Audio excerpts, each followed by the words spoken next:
छठपूजा घरात करा, आम्हाला ताकद दाखवू नका. राज ठाकरेंचा परप्रांतीयांना थेट इशारा.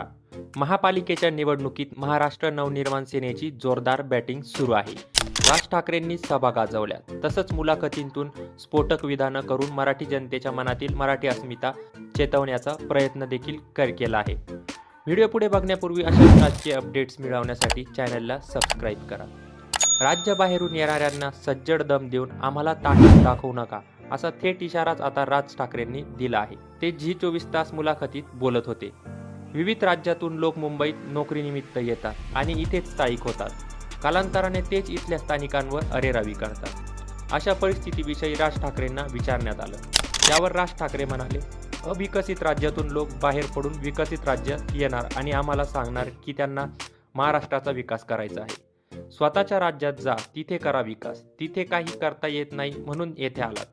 4 पैसे मिळाल्यावर छाती ताट करून दाखवतायत आम्हाला. या राज्याचे तुमच्यावर उपकार आहे. उत्तर प्रदेश दिन कुठून आला, असा थेट सवाल परप्रांतीयांना राजसाहेबांनी केलेला आहे. 2008ला उत्तर प्रदेश दिन साजरा केला. कोणता उत्तर प्रदेश दिन? महाराष्ट्र दिनाला एक कारण आहे. उत्तर प्रदेशने दिन कुठून आला, जो उत्तर प्रदेशातही साजरा होत नाही. ते फॅड महाराष्ट्रात आणायचा प्रयत्न झाला, त्याला आम्ही इथे विरोध केला आणि ते बंद झालं.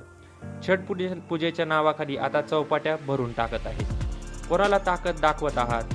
मी मुद्दा उपस्थित केल्यानंतर ते बंद झालं होतं. आता पुन्हा 3-4 वर्षापूर्वी भाजपने ते सुरू केलं आहे, असं राज ठाकरे म्हणाले आहे. अशा छठपूजेला किंवा उत्तर प्रदेश दिनाला आता विरोध होईल का, असा प्रश्न विचारण्यात आला. त्यावर राज ठाकरे म्हणाले, महाराष्ट्रात येऊन मला ताकद दाखवू नका.